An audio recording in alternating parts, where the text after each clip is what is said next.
Break नंतर आपलं पुन्हा एकदा स्वागत। देशात प्रत्येक वर्षी अपघातात लाखो लोकांचा दुर्दैवी मृत्यू होतो। यातील काही अपघात चालकांच्या चुकीमुळे होतात, मात्र अनेक अपघात चुकीच्या रस्त्यांमुळे होतात। काही महामार्गावर रस्ते तयार करताना सुरक्षेची काळजी घेतली नसल्याचं धक्कादायक वास्तव समोर आले। काही ठिकाणी रस्त्याचं वळण, रस्त्याची रचना, चढ उतार तर काही ठिकाणी बांधकामातील त्रुटी यामुळे अनेक अपघात होतात। त्यामुळे न्यूज 18 लोकमत राज्यातील चुकीच्या रस्त्यांचं ऑडिटच आता तुमच्या समोर आणतंय। तुम्ही वापरत असलेला महामार्ग किती धोकादायक आहे याची माहिती तुम्हाला मिळेल। अशा चुकीच्या रस्त्यामुळे होणारे अपघात रोखण्यासाठी आणि जनजागृती करण्यासाठी आम्ही यमाचा महामार्ग ही मोहीम सुरू केली आहे।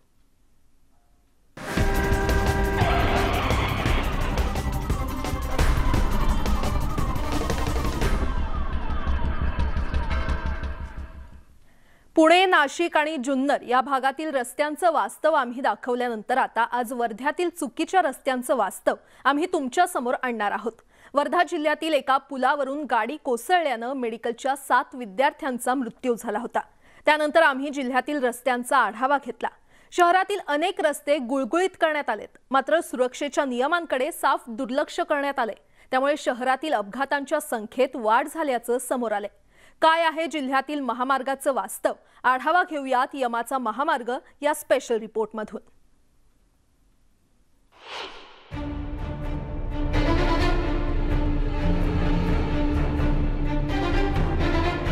वर्ध्यातील हे रस्ते अपघाताला निमंत्रण देत आहेत। रस्ते जरी गुळगुळीत असले तरी ते अपघाताला निमंत्रण देत आहेत, कारण रस्ते तयार करताना प्रवाशांच्या सुरक्षेचा विचारच केला नसल्याचं दिसतंय। त्यामुळे गेल्या वर्षभरात जिल्ह्यात 486 अपघात झालेत, त्यात 227 जणांनी जीव गमावलाय। रस्ते सुरक्षेच्या नियमांचं पालन करण्यात आलेलं नाही, अपघाताच्या संख्येत वाढ होतीये। तर काही ठिकाणी दुभाजकांची उंचीही कमी आहे, त्यामुळे गाड्या सुसाट धावत असल्याचं दिसतंय।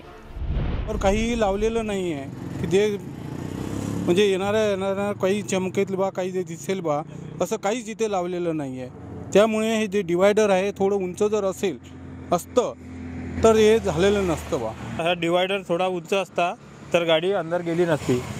तिकडल्या साईडचा जसा मोठा आहे, इथं कुठेतरी प्रशासनाची चूक आहे। काही बोर्ड लावलेला नव्हता, काहीच नाही। काही दिवसांपूर्वी वर्ध्यातील सावंगी सेलसुरा इथं भदाडी नदीच्या पुलावरून गाडी कोसळून 7 मेडिकलच्या विद्यार्थ्यांचा मृत्यू झाला होता। त्यानंतर या रस्त्यावरील ब्लॅक स्पॉट समोर आला होता। या रस्त्यावरील अपघातात आतापर्यंत 20 जणांचा मृत्यू झाल्याचं आकडेवारीवरून समोर येत आहे। आणि असं असलं तरी या नदीच्या पुलावर सुरक्षेसाठी कोणत्याही नियमांचे फलक दिसत नाहीत। बायचान्स जर गाडी चिपकली असती तर ते आतमध्ये सुद्धा एवढी काही गेली नसती, पण ते स्पीड लिमिटच्या जास्त होते, त्याच्यामुळे तो अपघात जास्त झाला आहे। आणि डिवायडर मोठं असतं तर ते असं काही घडलंही नसतं। प्रशासनात दुर्लक्षितपणामुळे हा सगळा अपघात घडलेला आहे। जिल्ह्यातील ब्लॅक स्पॉटवर एक नजर टाकूयात। नागपूर तुळजापूर मार्गावरील सेलसुरा नदीचा पूल ब्लॅक स्पॉट आहे, तर नागपूर चंद्रपूर मार्गावरील जामचौ रस्ता हा देखील ब्लॅक स्पॉटच्या यादीत आहे।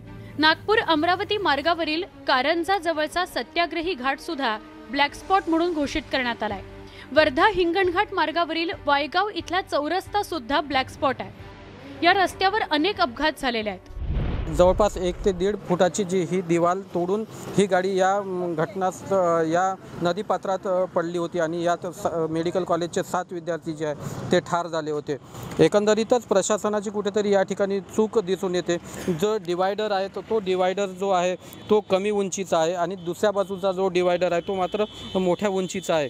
एकंदरीतच या ठिकाणी जी प्रशासनाने रिफ्लेक्टर लावायला पाहिजे होते, नदीचं जे साईन दाखवायला पाहिजे होतं, मात्र ते दाखवण्यात आलेलं नाही आणि याच कारणातून हा अपघात झाला असावा असं सांगण्यात येतं। वर्धा हिंगणघाट मार्गावरील हा वायगाव निपाणी इथला चौरस्ता अपघाताला आमंत्रण देतोय। या रस्त्याचं काँक्रिटीकरणाचं काम 1 वर्षापूर्वी झालंय, मात्र वाहन चालकांच्या सुरक्षेसाठी कोणतेही उपाय इथं योजण्यात आलेले नाहीत। रस्त्याच्या बाजूला खड्डा करून ठेवलाय, मात्र कामं अर्धवट आहेत। मी आता उभा आहे तो वायगाव निपाणी येथील चौरस्त्यावर।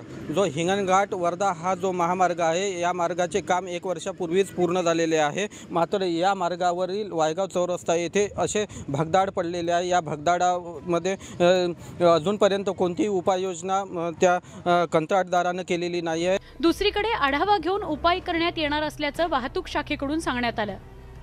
हा रस्ता पूर्ण वर्षभर झाला आहे झाला आहे, लेकिन परंतु हे जे गड्डे आणि जे हे डिवायडर आहे हे फार कमी, दररोज ॲक्सिडेंट होता आणि काही ना काही दररोज होऊन राहिलं. हे याच्यावर काहीतरी प्रशासनानं हे घ्यायला पाहिजे बा. म्हणून गड्डे आहे चारही इकडं, त्याने नाल्या वगैरे सर्व्हिस रोड काहीच दिली नाही. त्याच्यामुळे इथं अपघात आणि खूप मोठा हे नुकसान होऊन राहिलं लोकांचं.